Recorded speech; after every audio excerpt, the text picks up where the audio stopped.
όλα ξεκίνησαν σε μια ραδιοφωνική εκπομπή.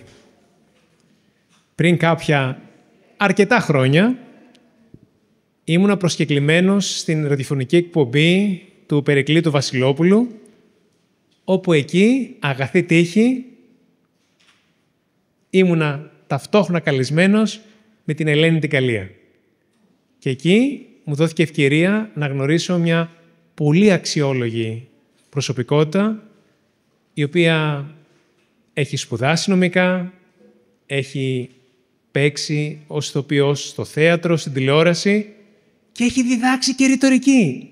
Τι τρομερή λοιπόν σύμπτωση και τι μεγάλη χαρά, ειδικά σήμερα, να της δώσω το βήμα να μας μιλήσει για τη ρητορική πέρα από το επιχείρημα.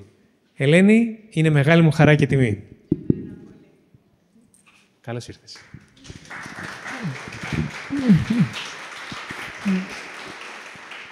Οπότε εγώ είμαι το τρίτο Στεφάνι, όλα αυτά. Όταν μου είπε ο Μανώλης να έρθω σε μια παράσταση ρητορικής, του είπα αμέσως θέλω να μιλήσω για τη ρητορική πέρα από το επιχείρημα. Γιατί ό,τι είχα παρακολουθήσει ως τότε ήταν πάνω στο επιχείρημα. Και βεβαίως δεν το υποτιμώ καθόλου. Το επιχείρημα είναι αυτό με το οποίο κερδίζεις.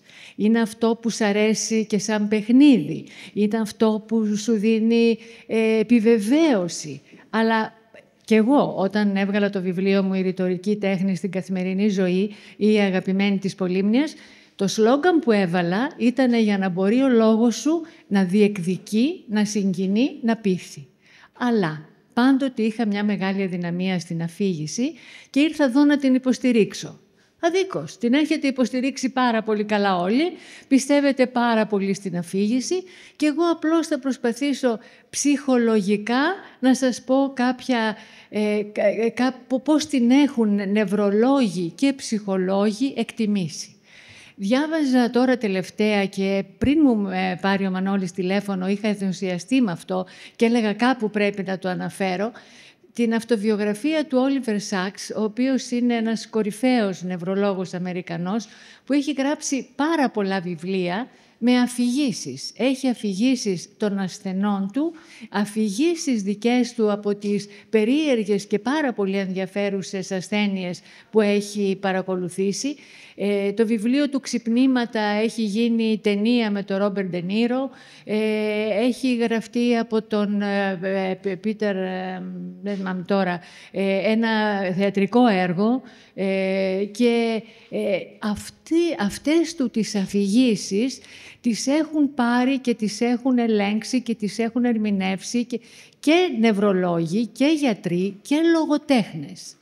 Ο Όλιβερ Σάκς λοιπόν λέει ότι η αφήγηση είναι απαραίτητη, είναι πανανθρώπινη και οικουμενική και είναι ανάγκη όλων των ανθρώπων. Καταλήγει δε ότι όλη μας η ζωή αποτελείται από αφηγήσεις. Αφηγήσεις που έχουμε κάνει εμείς σε άλλους, αφηγήσεις που έχουν κάνει άλλοι σε εμάς ή αφηγήσεις που κάνουμε οι ίδιοι στον εαυτό μας. Η αφήγηση φυσικά δεν αντικαθιστά το βίωμα που είναι το βασικό, αλλά η αφήγηση μπορεί να μεγιστοποιήσει ή να ελαχιστοποιήσει το βίωμα. Όταν λες τον πόνο σου είναι μικρότερος και όταν λες τη χαρά σου γίνεται μεγαλύτερη. Η αφήγηση κάθε ζωής είναι μια εμπειρία πολύ σημαντική και πιο σημαντική από το βιβλίο, γιατί έχεις την έκφραση, τον άνθρωπο, τον παλμό του, την ενέργειά του κοντά σου. Η αφήγηση μας οδηγεί και στην ιστορία, μας οδηγεί και στη μυθολογία που τόσο ωραία και τόσα πολλά και παιδιά και ενήλικες μιλήσαμε για αυτήν. Εγώ θα πω τώρα τη δική μου άποψη και τη μυθολογία και ο Θεός βοηθός. Εγώ θεωρώ ότι η μυθολογία είναι η ποίηση της ιστορίας. Γιατί? Η ιστορία περιγράφει. Η ποίηση δεν περιγράφει. Η ποίηση δημιουργεί, όπως δημιουργεί η μυθολογία. Δημιουργεί μεταφορές, δημιουργεί νοητικές συνάφειες, δημιουργεί κόσμους. Ο Έριχ Νόιμαν, ο οποίος είναι του Καρλ Γιούγκ πάρα πολύ στενός συνεργάτης, έχει γράψει ένα καταπληκτικό βιβλίο που λέγεται «Η γέννηση και η ιστορία του ανθρώπινου συνειδητού». Εκεί λοιπόν μιλάει για τη μυθολογία και λέει η μυθολογία είναι μία αφελής κατά κάποιο τρόπο έκφραση των ψυχικών συμβάντων που συντελούνται στην ανθρωπότητα. Όταν λοιπόν έχεις να κάνεις με κάτι τόσο βαθύ, δεν μπορεί να περάσει ο καιρός και να το διαγράψει. Είτε έχουμε τώρα άλλη τεχνολογία, είτε έχουμε άλλα πράγματα να διαβάσουμε ή με άλλους τρόπους, τα ψυχικά συμβάντα της ανθρωπότητας και τα δημιουργούμε και μας ακολουθούν. Θα σας πω μια πάρα πολύ αγαπημένη μου ιστορία μυθολογίας για τη Δήλο. Η Δήλος, το νησί, το γνωστό, ήταν μια κοπέλα, μια πολύ όμορφη κοπέλα, αδερφή της Λιτός. Η Λιτό είναι η μητέρα του Απόλλωνα και της Αρτέμιδος, που την αγάπησε ο Δίας. Ο Δίας όταν αγαπούσε, τεκνοποιούσε, την πήγε με τη Λιτό. Μετά όμως του άρεσε και η αδελφή της, η Δήλος. Η Δήλος δεν τον ήθελε και για να τον αποφύγει έγινε πουλί. Κανένας δεν απέφευγε το Δία, έγινε και αυτός πουλί και την βούτυξε. Για να αποφύγει πάλι έγινε πέτρα και έπεσε μέσα στη θάλασσα. Τον απέφυγε. Όταν η Λιτό, η αδελφή της, ήθελε να γεννήσει, η Ήρα που μισούσε όλες τις ερωμένες του Δία, είχε πει σε όλους να μην, κανένας είχε απαγορεύσει να μην τη δεχτεί κανένας να γεννήσει στον τόπο του. Και τότε η Δήλος βγήκε από τα νερά και έγινε ένα νησί και έδωσε την ευκαιρία στη Λιτό να γεννήσει. Να σας πω την ερμηνεία μου. Είναι μια πατριαρχική κοινωνία. Της γυναίκας ο προορισμός είναι να υποκύπτει στον άντρα που τη θέλει και να τεκνοποιεί. Και όποια δεν τεκνοποιούσε και τώρα ακόμη, αλλά πιο παλιά γινόταν μέα. Δηλαδή με κάθε τρόπο να μπορεί να βοηθήσει στην τεκνοποίηση, στο παιδί, στη φύση που θέλει να ανανεωθεί στο νέο άνθρωπο. Η Δήλος λοιπόν, για να αποφύγει το αρσενικό, γίνεται πέτρα. Αλλάζει υφή. Δεν είναι πια ούτε πουλί, ούτε ζώο, ούτε άνθρωπος. Γίνεται πέτρα, ορυκτό. Άρα η γυναίκα που φεύγει από τον προορισμό της γίνεται ορυκτό, γίνεται κάτι άλλο.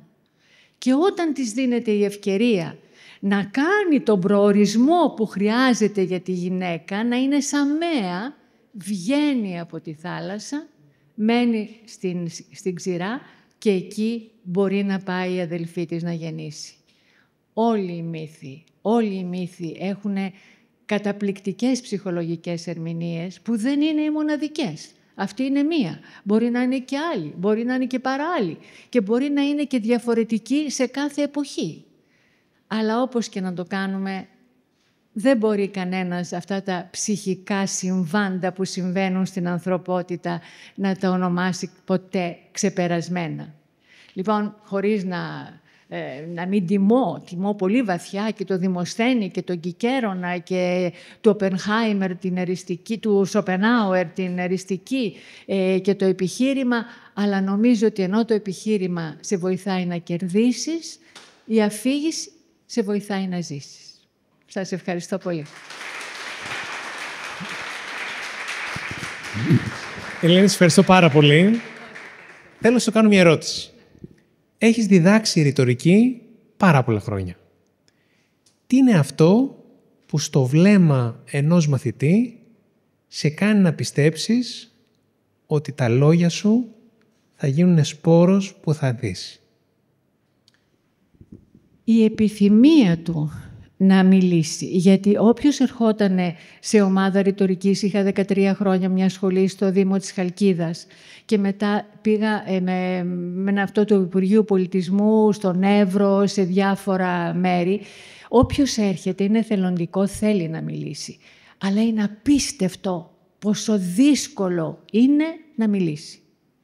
Γιατί πρώτα απ' όλα, πολλές φορές είναι αυτό τα παιδιά δεν μιλάνε, μη σηκώνεις τη φωνή σου, μην έχεις ανυπακοή που να υπακούς και πάψε, που μένει τόσο καλά εδραιωμένο μέσα τους. Και βλέπεις ανθρώπους, γιατί εγώ είχα μόνο ενήλικες, καθηγητές, μπορούν στην τάξη τους να μιλήσουν, εκτός τάξης δένεται η γλώσσα τους. Και επίσης αυτή η ενέργεια που έρχεται από κάτω δεν είναι εύκολη. Εγώ είμαι ηθοποιός και μου είναι πάρα πολύ εύκολη και δηλαδή με βοηθάει. Δεν βοηθάει όλο τον κόσμο. Μπορεί να σε τρομοκρατήσει. Είναι μέσα σου τι γίνεται. Όταν βλέπω λοιπόν στο βλέμμα τους τη λαχτάρα να το μάθουνε μαζί με την τόσο ισχυρή όθηση προς τα πίσω, είναι τρομερά συγκινητικό. Και πάρα πολλές φορές που έβλεπα κοπέλες που ήταν καθηγήτρες και δεν μπορούσαν να μιλήσουν και στις εξετάσεις μιλούσαν απ' έξω, έκλαιγα. Σε έχω και μια δεύτερη ερώτηση. Γιατί η εμπειρία σου είναι πολύ σημαντική.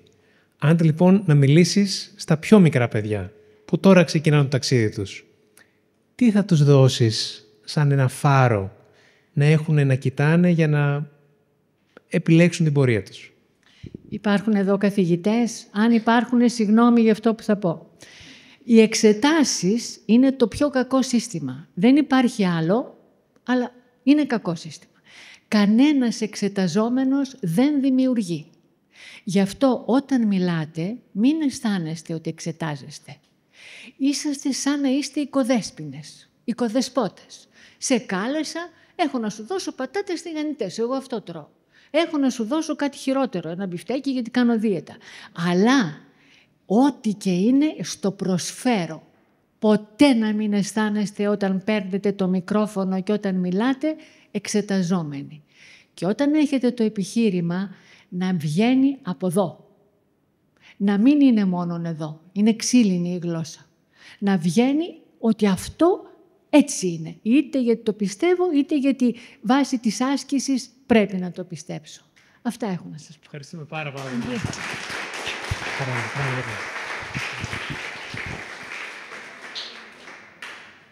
Έχοντας ακούσει λόγια σοφίας, ας ψάξουμε ένα πιθάρι ή ένα κουτί.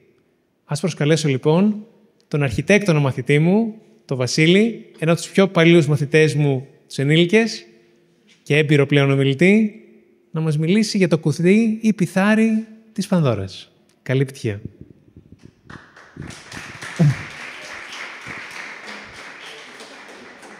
Μανώλη, ευχαριστώ πολύ. Νιώθω πολύ τυχερός που διαδέχομαι την κυρία Καλία στο βήμα.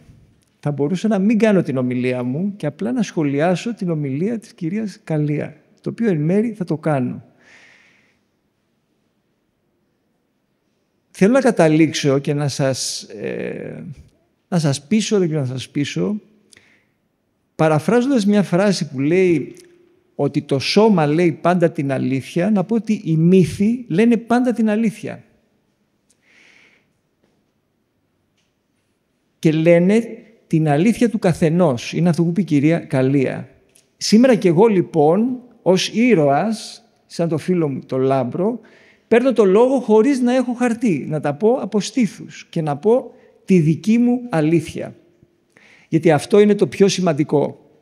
Γιατί αναζητώντας τη δική μας αλήθεια, θα καθαρίσω εγώ και ο Λάμπρος, όχι το δωμάτιό μας, αλλά μάλλον τον αυτογνωσιακό μας λαβύρινθο, στον οποίο βρισκόμαστε εκεί στη δεκαετία του 50, στα δεκαετία των 50.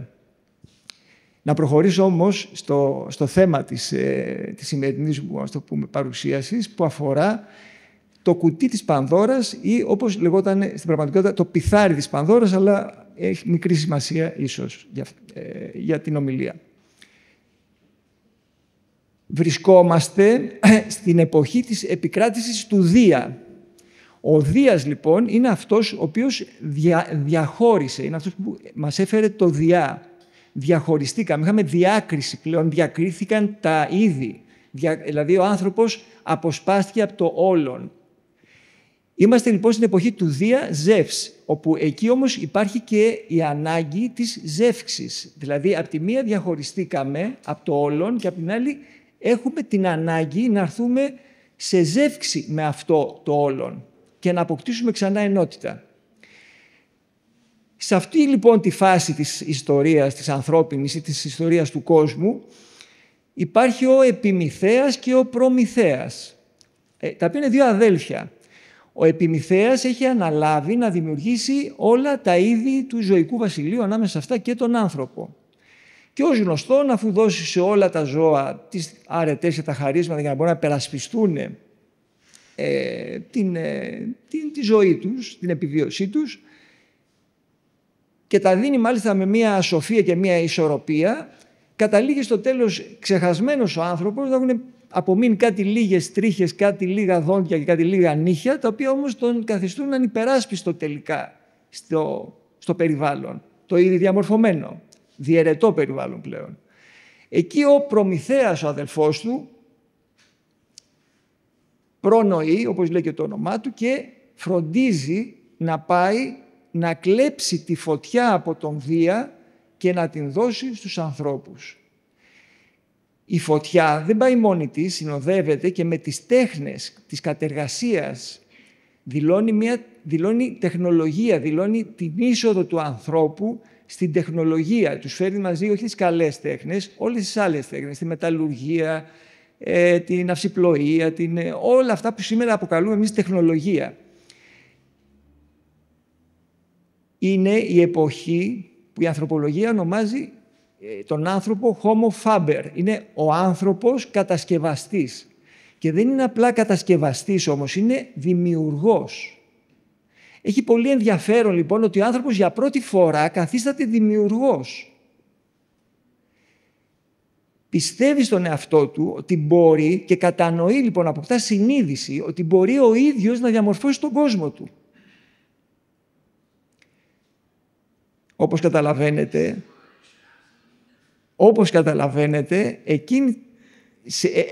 ο Δίας εξοργίζεται βλέποντας ότι ο άνθρωπος προσπαθεί να διεκδικήσει κομμάτι του που είναι αποκλειστικά δικό του και θεωρεί ότι δεν μπορεί να αφήσει τον άνθρωπο να ενεργεί ως δημιουργός ανεξέλεγκτα. Εκεί λοιπόν η απόφασή του, πέρα από το να στείλει τον Προμηθέα στον Κάφκασο να του τρώει το σηκώτη, το όρνιο κάθε πρωί και κάθε βράδυ, ξέρω τι λέει ο μύθος, ζητάει από τον Ύφαιστο να κατασκευάσει την Πανδώρα. Η Πανδώρα είναι βασικά ένα ανθρωποειδές, είναι μια ρεπλίκα. Είναι ένα αντίγραφο ανθρώπου με θηλυκή φύση, κανείς δεν ξέρει γιατί, οι ερμηνείες υπάρχουν πολλές, η οποία ζητάει από τους υπόλοιπους θεούς να της δώσουν όλα τα χαρίσματα. Ο καθένας τι έχει, η Αφροδίτη ομορφιά, η Αθηνά σοφία, όλοι να της δώσουν το καλύτερο που έχουν. Οπότε καταλήγουμε και έχουμε την Πανδώρα, δηλαδή είναι ένα πλάσμα θεϊκό, ανθρώπινο όμως, άνθρωπος, ο οποίος είναι εξαιρετικά ελκυστικός. Και παίρνει την Πανδώρα, η οποία έχει όλα τα δώρα των θεών, και την δίνει για γυναίκα στον Επιμηθέα. Μαζί με την Πανδώρα όμως της δίνει και ένα κουτί. Ένα κουτί το οποίο η εντολή είναι να μην το ανοίξει κανένας από τους δύο. Ούτε ο Επιμηθέας, ούτε η Πανδώρα. Και ως γνωστόν, όπως επιβεβαιώνεται και από το μύθο της Εύας, η Πανδώρα ανοίγει το κουτί. Τώρα η Πανδώρα, Επιμηθέας πάλι εκεί. Το θέμα είναι τι έχει μέσα το κουτί. Το κουτί περιέχει όλα τα δεινά του κόσμου. Ασθένειες, ακόμη και το θάνατο τον ίδιο, καταστροφές, πολέμους, πλημμύρες, τα πάντα όλα. Δηλαδή είναι ό,τι κακό και ό,τι κακό πιθανόν δημιουργεί ο άνθρωπος ο ίδιος στον εαυτό του. Τι θέλει να μας πει ο μύθος? Στη δική μου οπτική, ο μύθος δηλώνει ότι η τεχνολογία, αυτό που ζούμε και σήμερα, θέλει μέτρο, θέλει προσοχή, γιατί είναι στη δική μας βούληση, η δική μας ελευθερία, γιατί μας δόθηκε η ελευθερία, έχει ευθύνη. Θα πρέπει λοιπόν με ευθύνη να χρησιμοποιούμε, να κάνουμε χρήση της όποιας τεχνολογίας, της όποιας δύναμής μας, όλης αυτής της δημιουργικότητας, της δημιουργίας, της κατασκευής που έχουμε τη δυνατότητα και μας έχει δοθεί αυτή, γιατί αυτή η ίδια η δύναμη μπορεί να στραφεί εναντίον μας. Κλείνοντας όμως, θέλω να απαντήσω στο αρχικό μου ερώτημα. Γιατί λοιπόν οι μύθοι λένε πάντα την αλήθεια? Όπως είπε και η κυρία Καλία, η αφήγηση, εγώ θεωρώ ότι συνδέεται με το βίωμα.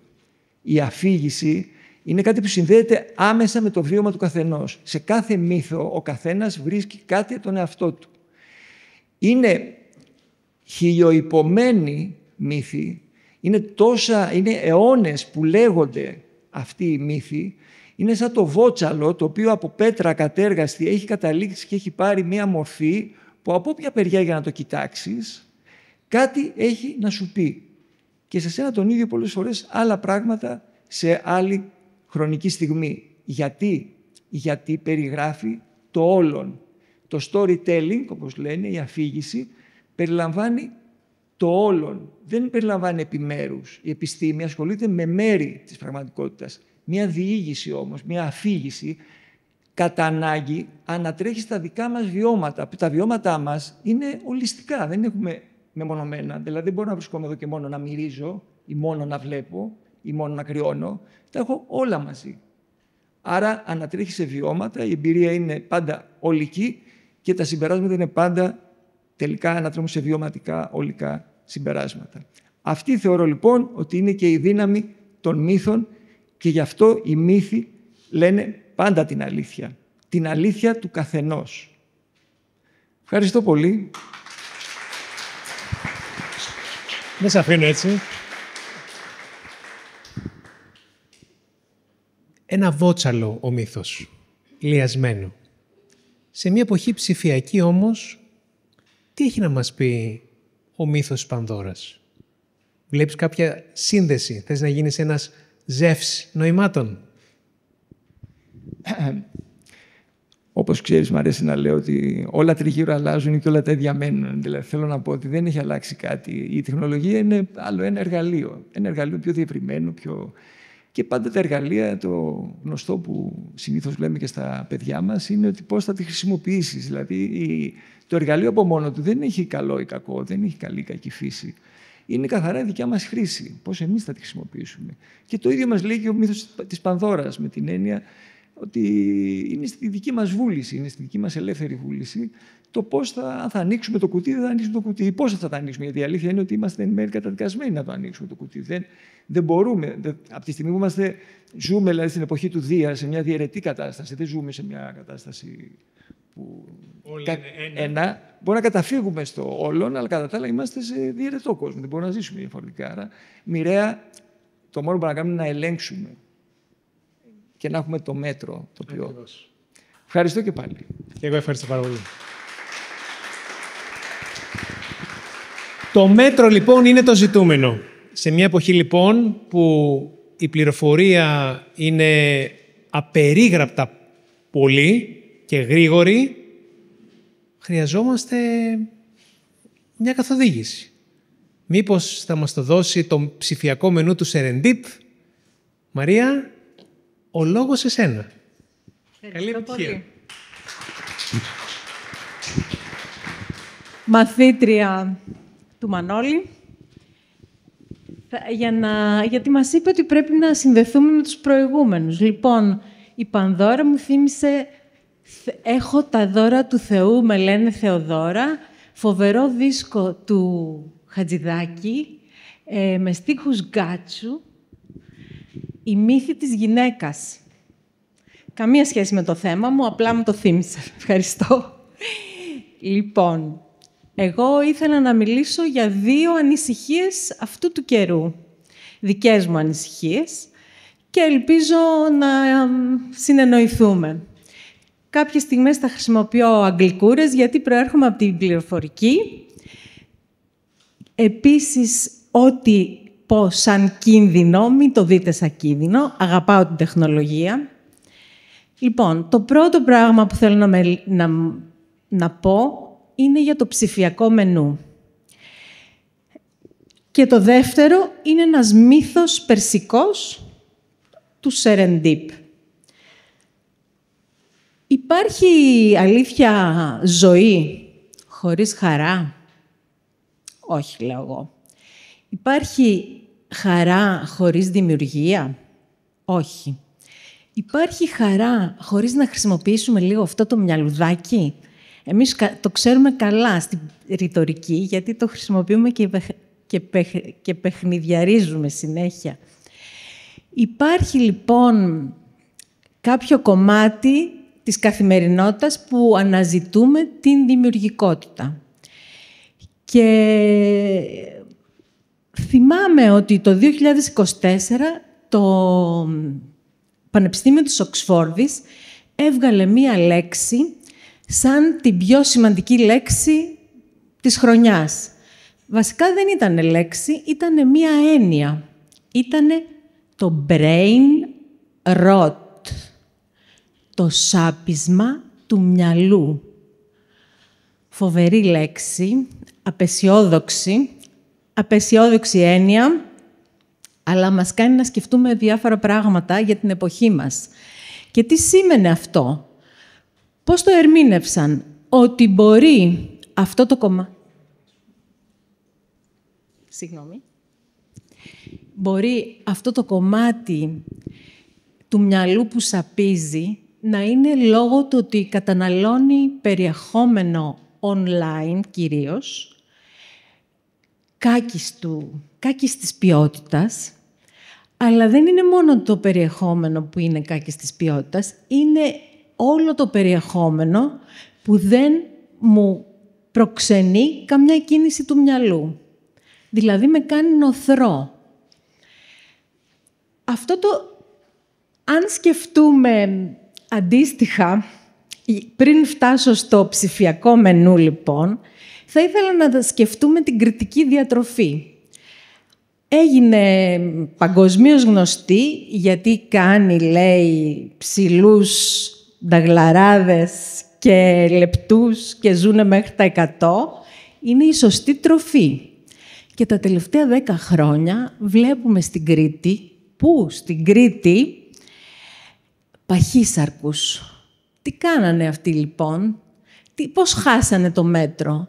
Αρχίσανε και τρώγανε ανεξέλεγκτα, προφανώς τα αρνιά τους, 8 φορές το μήνα, κάτι που και αλλάξαν φυσικά και τις ποσότητες. Με την ίδια λογική θέλω να σας επιστήσω την προσοχή στο ψηφιακό σας μενού.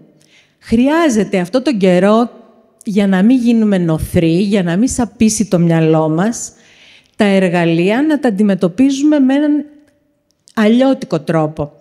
Και εδώ ο συνάδελφος Βασίλης είπε ότι τα εργαλεία έχει σχέση πώς τα χρησιμοποιούμε και πόσο. Ναι, αλλά αυτή τη στιγμή έχουμε κάποια εργαλεία που εμπεριέχουν τον τρόπο με τον οποίο θα μας εμπλέξουν. Δηλαδή, δεν μπορούμε να ξεφύγουμε και πολύ εύκολα.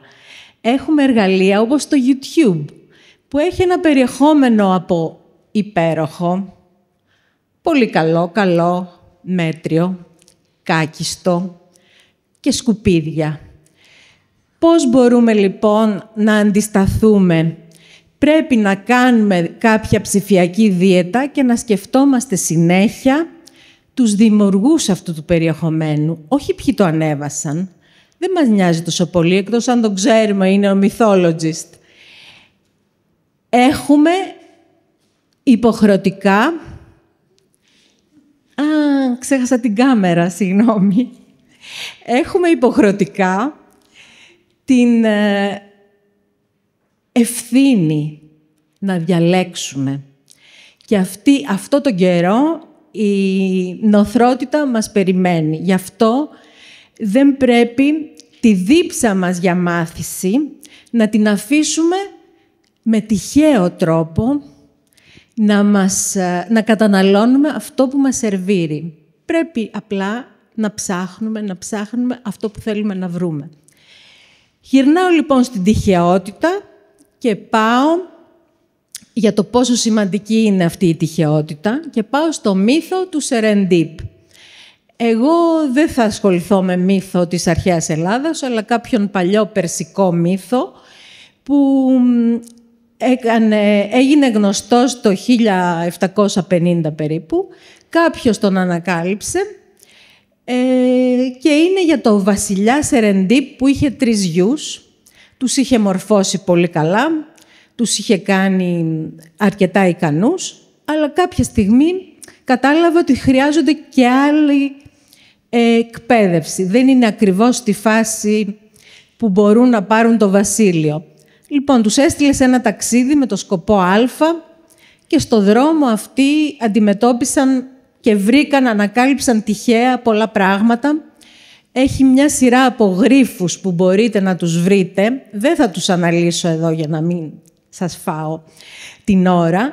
Αυτός ο μύθος έχει μία έννοια ότι μπορούμε με ένα τυχαίο τρόπο να ανακαλύψουμε πράγματα που δεν ψάχναμε. Όπως έκαναν οι γη του Σερεντίπ.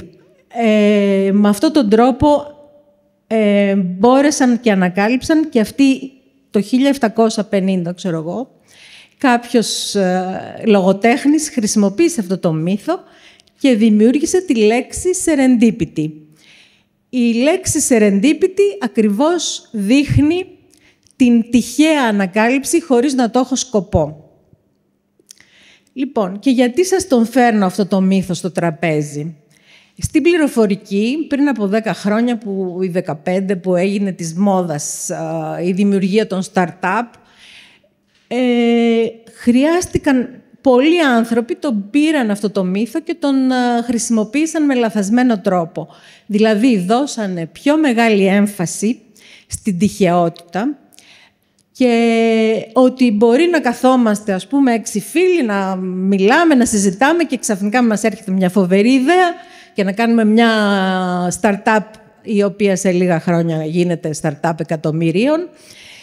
Και αυτός ο τρόπος ήταν ένας λανθασμένος, ήταν υπεραισιόδοξος, έδινε κάποιες κατευθύνσεις, αλλά ήταν ένας υπεραισιόδοξος τρόπος να αντιμετωπίζουμε το πώς μπορούμε να κάνουμε επιχειρήσεις. Οπότε, έχω μία αντίρρηση, ας το πούμε, για το πώς χρησιμοποιήθηκε ο μύθος, γιατί πολλές φορές χάνουμε ένα σκέλος του νοήματος. Ο βασιλιάς αυτός ουσιαστικά έστειλε τα παιδιά του στα ταξίδια για να αποκτήσουν εμπειρία, να αποκτήσουν γνώση της πραγματικότητας και να αποκτήσουν σοφία. Το by the way ήταν η τυχαιότητα και η λογική σκέψη και η παρατηρητικότητα που επέδειξαν αυτοί και γύρισαν πιο σοφοί. Λοιπόν, άρα, για να καταλήξω, πώς εμείς θα χρησιμοποιήσουμε αυτή την τυχαιότητα, μπορεί να είναι πολύ σημαντική αν είμαστε στον κόσμο των βιβλίων. Μπορούμε να ανοίξουμε πολλά ωραία βιβλία με τυχαίο τρόπο και να γίνουμε αρκετά σοφότεροι. Αν αφήσουμε όμως αυτή την τυχαιότητα στο YouTube ή στα social media να μας παρασύρει, μπορεί να οδηγηθούμε σε αυτό που λέγαμε, χωρίς να το καταλάβουμε, στο λεγόμενο brain rot. Και αυτό δεν το θέλουμε. Λοιπόν, εγώ απλά, παρόλο ότι είμαι της τεχνολογίας, λέω το ψηφιακό μας μενού να περιέχει αρκετή τεχνολογία, λίγη κάθε μέρα, και να θυμόμαστε ότι η τεχνολογία του βιβλίου, του κλασικού βιβλίου, έστω και αν είναι audiobook ή αν είναι βιβλίο στο κινητό, είναι πολύ σημαντική, γιατί είναι μια καλή τεχνολογία ακόμη να μας μάθει την πολυπλοκότητα του κόσμου. Έχει αρχή, μέση και τέλος. Απαιτεί τη συγκέντρωση και αυτό είναι το πολυτιμότερο πράγμα που χάνουμε αυτό τον καιρό μέσα από την ψηφιακή κατανάλωση. Οπότε στο μενού βάζουμε πολλά κλασικά βιβλία, πολύ έστω κι αν είναι ψηφιακά, και πολύ συγκέντρωση και σοφή προσέγγιση. Ευχαριστώ πολύ. Δεν το χρειάστηκες. Ναι. Λοιπόν, Είχα σκονάκι, αλλά δεν το χρησιμοποίησα. τα σκονάκια τα έχουμε για να νιώσουμε πιο ασφαλείς. Τίποτα παραπάνω. Σε ευχαριστούμε πάρα πολύ και ελπίζω ειδικά οι νεότεροι που έχουν να επιλέξουν το μενού τους να το επιλέγουν σοφά. Ευχαριστούμε πάρα πολύ. Λοιπόν, μιλώντας λοιπόν για νεότερους και το ψηφιακό μενού τους, έχω 2 μαθητές που έχουν ήδη μιλήσει να κάνουν ένα τελευταίο κλείσιμο σε σχέση με την τεχνητή νοημοσύνη, το οποίο είναι, παιδιά, το μεγάλο διακύβευμα της εποχής και περιμένω να δω την οπτική τους γωνία. Μισό λεπτάκι να δούμε... Ωραία, και τα 2 μικρόφωνα. Ναι. Ευχαριστώ.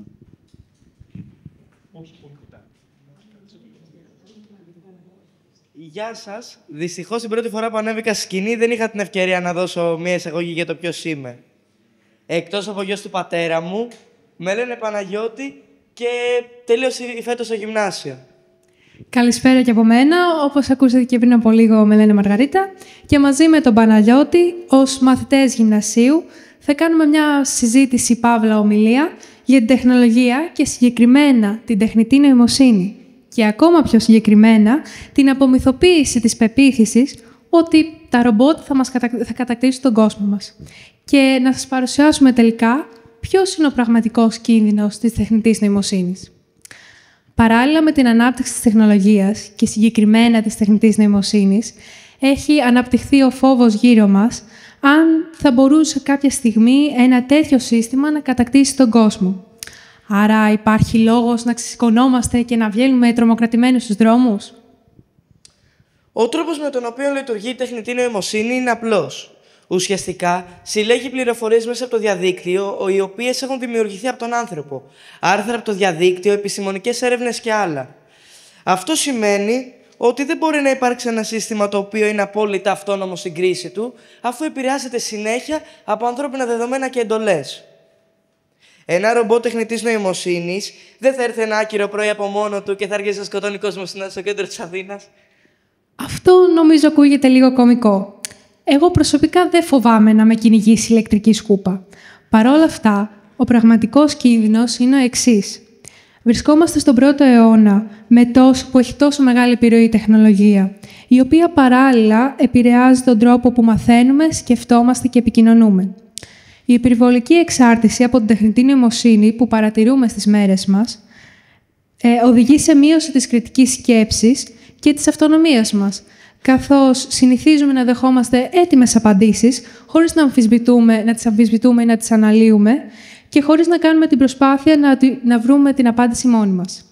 Έτσι, η τεχνολογία, αν και πάρα πολύ χρήσιμη, μπορεί να γίνει εμπόδιο στην ανάπτυξη των βασικών γνωστικών δεξιοτήτων που είναι απαραίτητες για την προσωπική και την κοινωνική μας εξέλιξη. Συνολικά, δεν προβλέπεται στο σύντομο μέλλον να μας κυνηγάνε ρομπότ. Ο πραγματικός κίνδυνος όμως βρίσκεται σε αυτό που είπε η Μάγκη. Η τεχνητή νοημοσύνη έχει επηρεάσει τόσο πολύ την νεολαία, σε σημείο που πολλοί νέοι βασίζονται πάνω στο AI για να κάνουν απλά καθημερινά καθήκοντα. Ευχαριστούμε πολύ.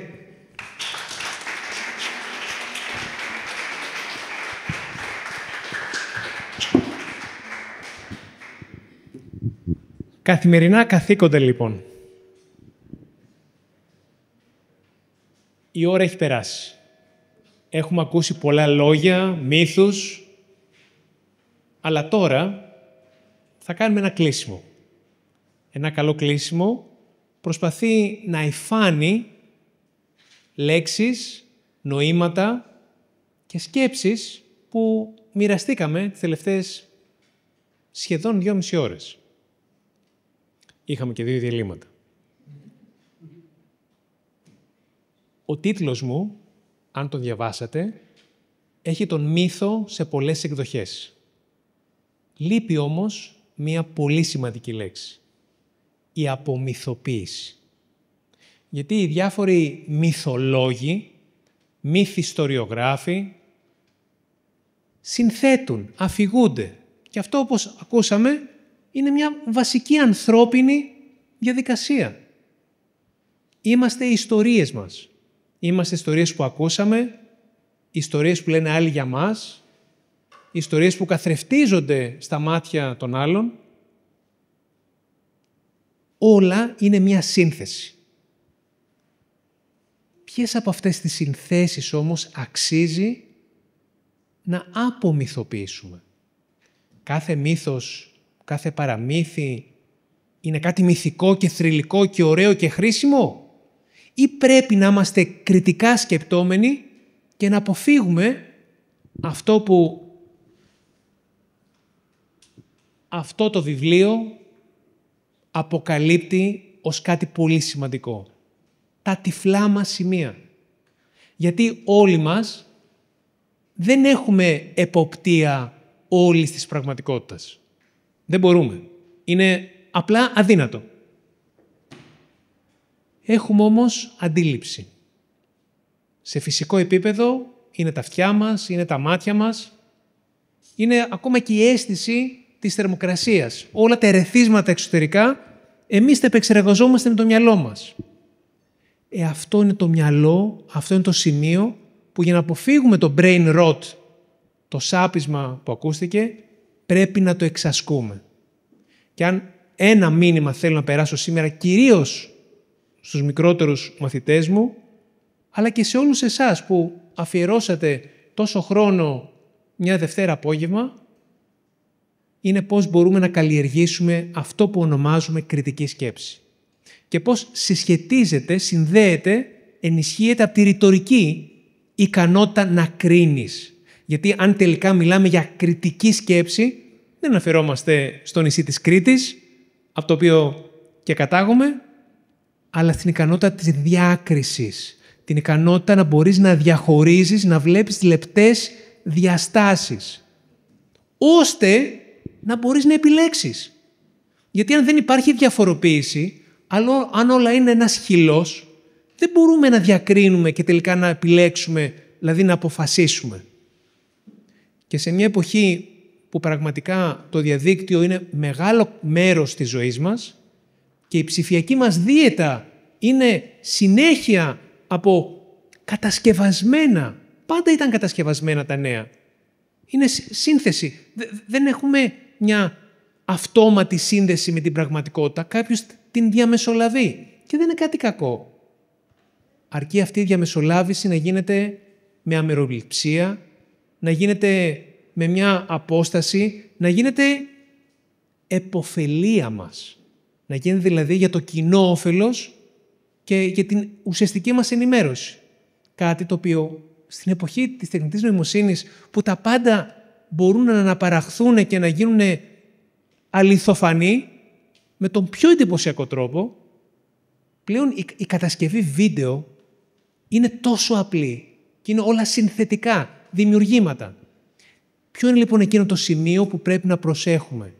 Τι είναι εκείνο που ειδικά η ρητορική το φωνάζει εδώ και χιλιετερίδες? Μάθε να ακούς προκειμένου να καταλάβεις. Μίλα με τρόπο που να γίνεις κατανοητός. Καλά λέμε τώρα, δάσκαλε, τα είπες. Πώς? Απλά. Υπόθηκε μια πολύ σημαντική λέξη. Συγκέντρωση. Εστιασμός. Όταν το μυαλό μας είναι διασπασμένο και η σύγχρονη τεχνολογία το ενισχύει αυτό πάρα πολύ, αν δεν έχουμε καλή ψηφιακή δίαιτα, αν δεν έχουμε φίλτρα κινητοποιημένα, θα είμαστε συνεχώς διασπασμένοι και συνεχώς θα αλλάζουμε θέματα και κάθε τι που θα έρχεται θα αλλάζει και θα χαλάει την ικανότητά μας να κάνουμε μια συνεκτική αφήγηση. Εδώ λοιπόν είναι η μεγάλη αξία του να μάθουμε να αφηγούμαστε, να διαβάζουμε ιστορίες με αρχή, μέση και τέλος, όπως ακούστηκε. Γιατί τότε μπορούμε να καταλάβουμε αν κάτι δεν πάει καλά στη σύνθεση αυτών που ακούμε και βλέπουμε. Όσες περισσότερες ιστορίες έχουμε διαβάσει, τόσο πιο εύκολο είναι να δούμε και να αναγνωρίσουμε κάποια μοτίβα, κάποιες τεχνικές. Και κριτική σκέψη είναι να μπορείς να κατανοήσεις τόσο το επιχείρημα που ακούστηκε νωρίτερα, όσο και αυτό που είναι υπόνοια. Δεν λέγεται, αλλά εννοείται. Ρητορική είναι η τέχνη του καλώς λέγειν, αλλά στηρίζεται στο καλώς ακούειν και στο καλώς σκέπτεστε. Χρειαζόμαστε και τα τρία για να γίνουμε ολοκληρωμένοι πολίτες. Αλλιώς θα αγόμαστε και θα φερόμαστε. Αγόμαστε, δηλαδή θα μας οδηγούνε, θα μας μαντρώνουνε, ενώ πρέπει να έχουμε τη δική μας προσωπική κρίση. Να λοιπόν τι χρειαζόμαστε, την ικανότητα να κάνουμε καλές επιλογές. Και πρέπει να αναγνωρίσουμε ότι έχουμε τυφλά σημεία, έχουμε περιορισμούς και να μάθουμε με εξάσκηση, ο ένας με τον άλλο, να συζητάμε και να ανακαλύπτουμε μαζί όλα αυτά που υπάρχουν και αξίζει να μάθουμε. Σήμερα, από την πρώτη ιστορία με την απίδαλο ναύς, που μας αφηγήθηκε τόσο χαριτωμένα, δεν θα πω το όνομα της μητέρας σου, αλλά θα πω Ειρήνη.